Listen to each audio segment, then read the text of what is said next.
Speed in Jujutsu Kaisen is probably the most talked about aspect of the verse when it comes to cross-verse. In series, I think most people would agree on who goes higher on the hierarchy, but when it comes to actually scaling speed in comparison to other verses, everything gets complicated. And in today's video, we'll be talking about exactly that. What's up guys, Gamblrr here, and in today's video, we'll be going over how fast JJK truly is. I made a live stream about this months ago, and since then, I don't hold the exact same thoughts, and heck, I might not think what I'm about to say in this video holds up in a couple months either, so it really is what it is. Before we get into it, make sure to like and subscribe. We're on the road to 100,000 subscribers. I love each and every one of y'all. But let's stop yapping and get into it. Mach 3 Kaisen.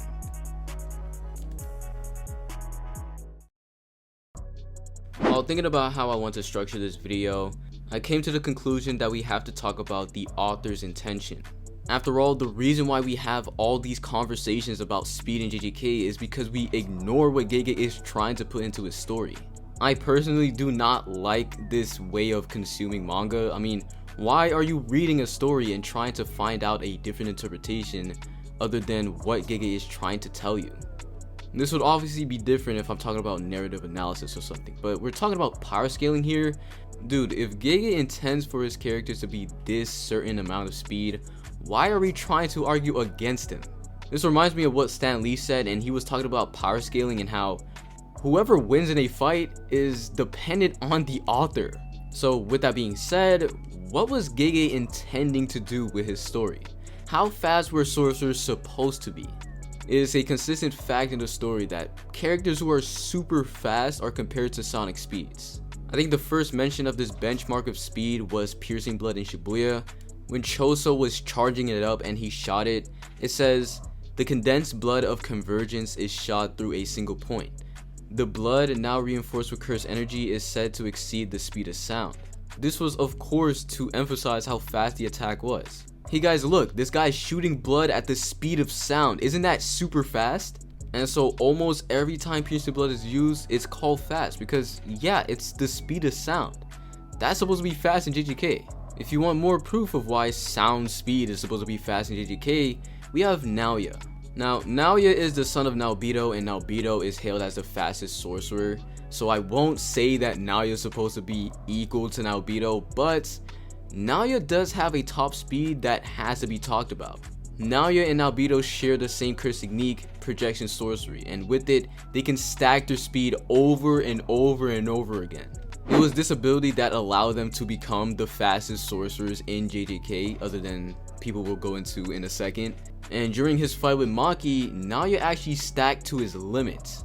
And the statement of its speed goes as follows. In exchange for Mai's life, Maki had gained a body of steel that had broken away from cursed energy. But she suffered injuries and lost blood fighting Ogi, and then fought against the Hiei. So she knew she was at a disadvantage in a protracted fight against Naoya, who had already surpassed subsonic speed. On top of just a statement, we get an actual visual indicator that I really like in JJK, and it's the vapor cones people make when they surpass subsonic speed. Notice the little impact thing that comes off of every piercing blood Choso makes. Especially the first one is very emphasized there. You can see this huge cone created from it, and it's because it surpassed subsonic speed. Also, I'm pretty sure there's supposed to be a sonic boom on the page. I don't know if this is the sound effect right here, but regardless, we know it's sound speed. So yeah, there is the vapor cone there, and there was a sonic boom. Same thing with Naoya. When Naoya fully stacks, we literally see him turn into a vapor cone. So that's another example of gas on characters who surpass subsonic speed. But then we enter the big boy, the one that people hate, Curse Naoya. Curse Naoya, just like the previous two examples I gave, had a speed directly stated by Gege himself through the narrator, and it was Mach 3. And of course, this was hailed as something insane because no one was at Mach 3 before that, and this guy just absolutely blitzed Maki, who was dealing with Mach 1. There might be more statements about sonic speeds somewhere in the manga right now, but I only needed to say those three because If you don't get it yet, sonic speed is always the benchmark for this series. I guarantee you right now there isn't a single statement in the entire series talking about light speed or something like that. And the reason why you won't find that is because that wasn't the intent. Gege was not trying to make any of his characters light speed. The fact was, most sorcerers were subsonic. Then we had characters who were hailed as the fastest, surpassing subsonic speeds. And then we had an insane feat reaching Mach 3. Before I get into the final piece of evidence that just completely confirms what I'm talking about right now, I want to talk about how consistent this fact is in the story and how Gege literally implemented something into it to make it more consistent. A good example is how Cursed Naoya literally made a binding vow with himself to sacrifice his regular durability so that when his durability peaks, his speed is increasing. It's told to us this is the case because Naoya cannot handle his own speed. If you're too fast and your body isn't strong enough, your body will fall apart. And so this is where characters like Sukuda and Gojo come in, because they have the highest durability and they're also the fastest in the verse. We'll obviously go into them in a second, but what I want to go over now is the main piece of evidence for Gege's intent when it came to sonic speeds. Despite people always bringing up Gege's note on one of the releases of the chapters where he was like, "You went from infinite to Mach, are you okay?" To all of you thinking that, I agree with you. I don't know why people take this and run with it, saying that Gege was disagreeing with what he said before. No, he wasn't. He was just saying that it was weird that he went from infinite to Mach. Like, he didn't say, oh, they're not supposed to be Mach speeds. Also, I don't even think Gege is talking about speed here. He's just talking about the scientific things he puts into his story. If y'all remember, he was explaining infinity with a couple of scientists, or was it mathematicians? It was either of those. He was explaining it with them and he made like this huge book with them. And now he's talking about Mach speeds in the story. Like, yeah, there is a difference, right? But all that yap aside, the main reason why we know that Gege isn't trying to go back on his Mach statement is something that he dropped in the volume release, which comes after all of these notes. Gege expressed that he wanted to do certain things with Naoya, and now that he could with Cursed Naoya, he tells us what it was. One thing he says that he couldn't do before but he did this time was make Naoya's sonic boom break glass, and we see this multiple times with Cursed Naoya. The guy just passes by the buildings and they all just break. And the second thing that he wanted to do with Naoya but he couldn't do it this time either was make the Doppler effect when Naoya talks. Overall, you should see the point. Gege was trying to make them sonic speeds. I genuinely do not understand where people got that Gege was trying to contradict what he put into the story before that. You know what's actually funny? Something that Gege genuinely went against was something people always gas for JJK going over Mach speeds. Let me introduce you to Maki catching a bullet. Now, without any context or any statements about sonic speeds in the story, you would just say, oh yeah, Maki's pretty fast, she's probably way faster than sound, maybe like Mach 20 or something. Then boom, Gege drops a statement that says, no, she was not supposed to be doing that, but whatever. It's frying me that we have a contradiction to the thing that people use to gas JJK above the speeds they're supposed to be, but then people try to use that statement that literally doesn't contradict anything to push their agenda even more. But yeah, all this yet for the past maybe 8 minutes was for this point. JJK is supposed to be in the Mach speeds. This by itself should eradicate any light speed BS that people say, because characters literally have to make binding vows with themselves to survive Mach 3 speeds. Do you guys not understand how crazy that is? To put this into perspective, light speed is I think Mach 300,000 or something like that. Damn, that's crazy. It's actually 800,000, so that's even crazier. So if Naoya has to make a binding vow to survive Mach 3, are we saying people are like 300,000 times more durable than him? Like, you see what I'm saying, right? I know a lot of people say dumb stuff like this one term I really hate it. It's called death to the author. I mean, sure, if you want to push an agenda on another series, then go ahead, use death to the author or whatever it's called. But it doesn't work here because JJK does not work if anyone is over light speed. In a series where a heavy hitter literally needs precognition to react to Mach 3, and then on top of that, after the awakening, Naoya is saying that he's the one with overwhelming speed. I mean, yeah, no one is over light speed, dude. And you must be wondering what evidence I have for all this. We'll get into that when we get into like the chain scaling in a second. It's a huge rabbit hole, but just understand light speed does not work, and I'll prove that more during this video. So now that I've gone over what JJK was intended to be from Gege's standpoint, I'll go over some things that I found out while I was rereading some parts of JJK, what I was saying months ago that maybe still applies, and what new things I've found out about. I mentioned it already, but Mach catching the bullet just doesn't make sense in the story, and it's not just because Gege said it doesn't make sense. It actually shouldn't have happened at all. I think we can all agree that this feat is ridiculous. Like, the bullet was literally in front of her face and she caught it. I think that's well beyond Mach speeds. But then Gege has someone faster than Mach do an anti-feat to put the scaling down. Yuji sees piercing blood, which is again Mach 1, and he pisses his pants. The guy looks at Choso, who's about to charge up another one. He's like, that thing is way too fast for me. And he literally jumps into the air to gamble it. If Yuji is supposed to be faster than someone who caught a bullet at Mach speeds, why would he be scared of something at Mach 1? The clear answer is that they weren't at Mach speeds to begin with, and Gege told us that. Now, this isn't to say that shenanigans with bullets cannot be done with sorcerers in the story. We have multiple different feats of people reacting to bullets, like Geto reacting and blocking some of Toji's pistol fire, and Kenjaku reacting to a sniper bullet off guard. The Kenjaku one is insane, but it's accurate. Kenjaku treats piercing blood like a joke. Like, the first burst that shoots at sound speed, he treats it like child's play.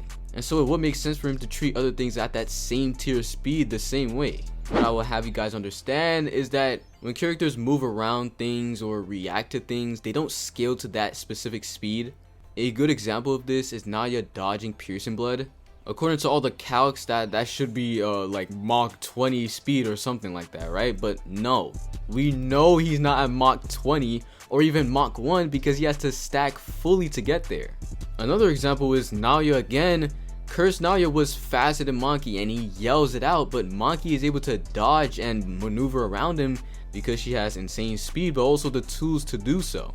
But that doesn't mean post-awakening Mach is like Mach 3 now. Like, that doesn't make sense. That's why, again, things like that to the author doesn't work here, because in verse we know that certain things cannot happen because of specific statements, but you can scale it otherwise if you want to push an agenda and ignore everything that goes on in the series and what makes sense. And that pivots us to our next point. Multiple feats in the story that pushes JJK beyond the Mach speeds according to readers.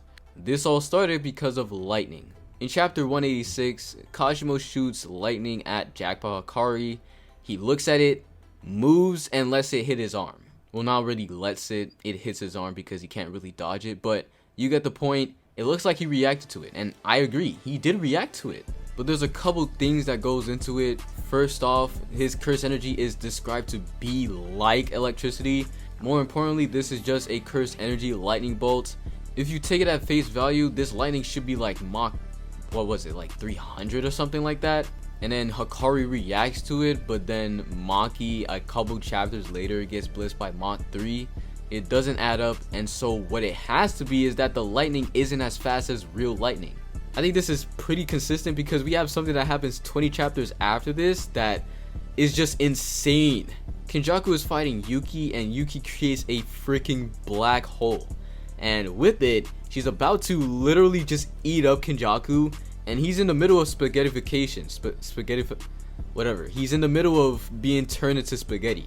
During this though, Kenjaku uses his curse technique, meaning he reacted to it and was able to get out of it. This is a light speed feat if this is a real black hole, but again, this was made out of curse energy. Alright, it's the next day. I actually stopped recording this video because it got kind of annoying. I didn't really have a conclusion to come to, but after sleeping on it, I finally realized what I was trying to prove. I mentioned it a little bit ago. Naoya is dodging things at Mach 1 while not being past Mach 1 speed. Now, I don't know the calculations or the scaling for how fast you actually have to be to do this feat, but in the story, it's a fact that he's under Mach 1, so the rules from real life and the scaling / calculations people put on JJK do not hold up in the story. And I only realized it this morning. It's something called appeal to reality fallacy or something like that. You guys can let me know in the comments, but I'm pretty sure that just completely goes against Death of the Author. Like, using this as an example, Gege is telling us that in JJK, you do not have to be past Mach 1 to dodge something coming at you at Mach 1 off guard. People will use Death of the Author to go against that, being like, that's insane and that's impossible, but in reality, you can just say it's an appeal to reality fallacy. I'm pretty sure that's how it is. I don't know or really care about all these terms. I think it's very stupid, but I think you can understand what I'm saying.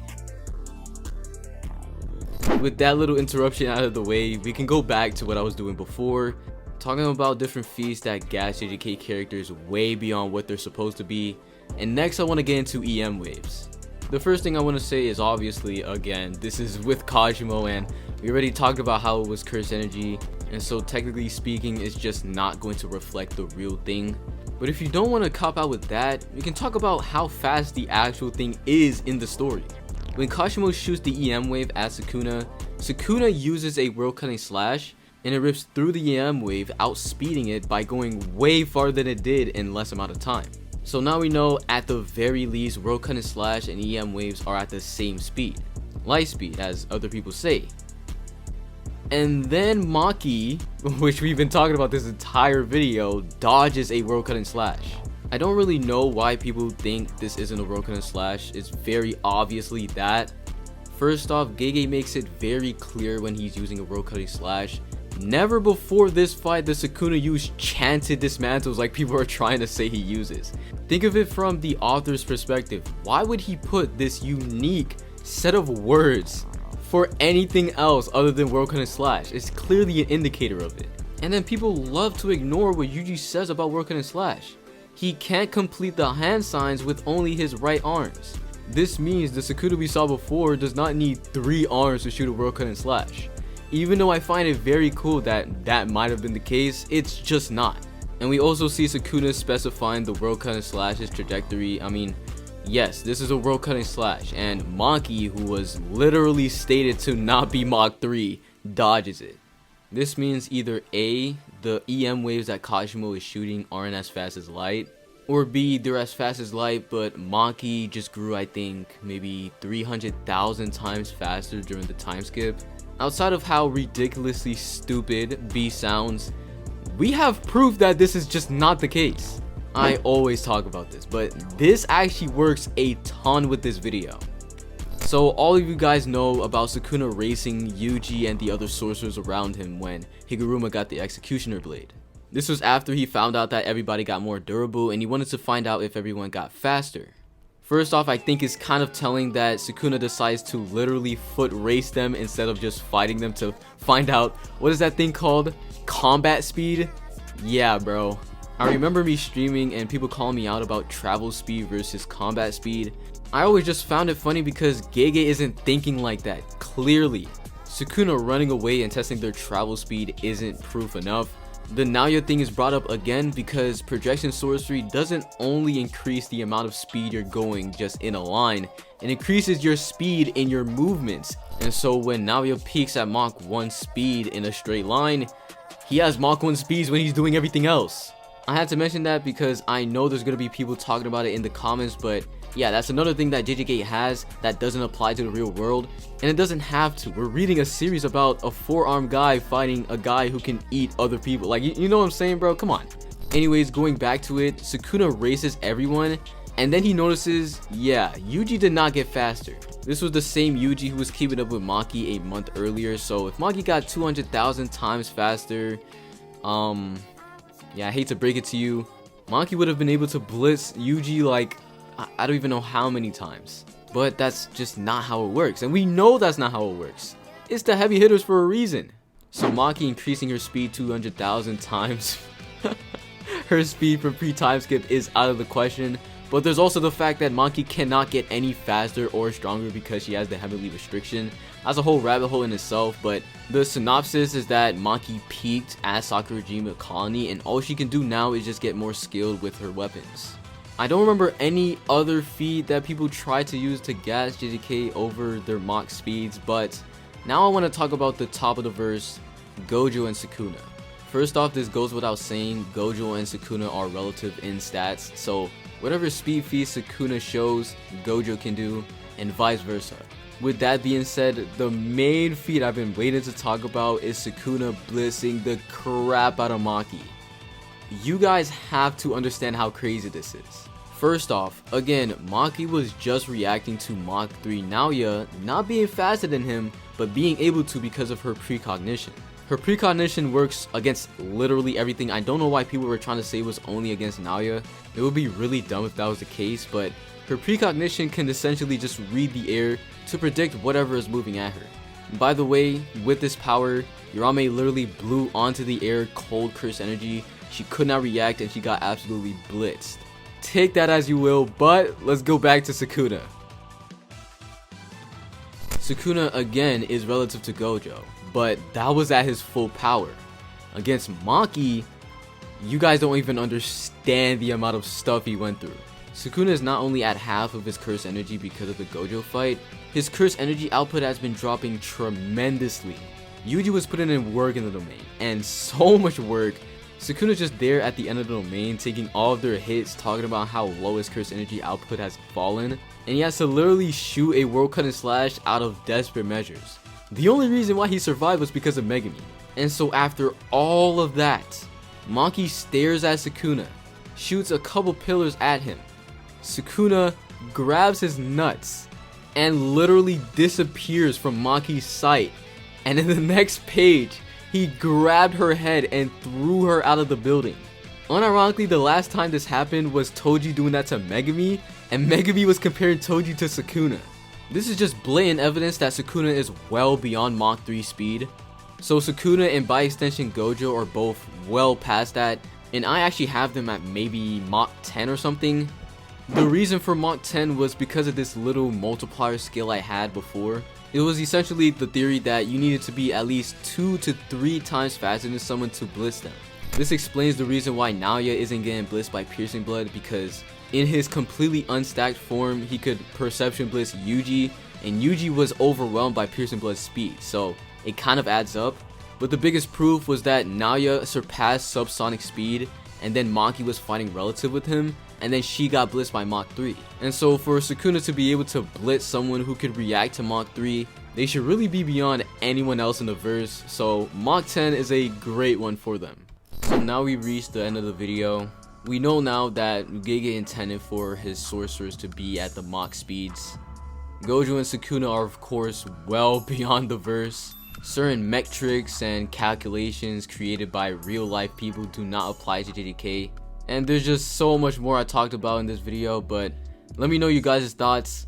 I might not read the comments because this is just gonna be very toxic, to be honest. I may make a stream out of it. I don't know. I'll see what I'm feeling. But make sure to like and subscribe. And I'll catch y'all in the next one.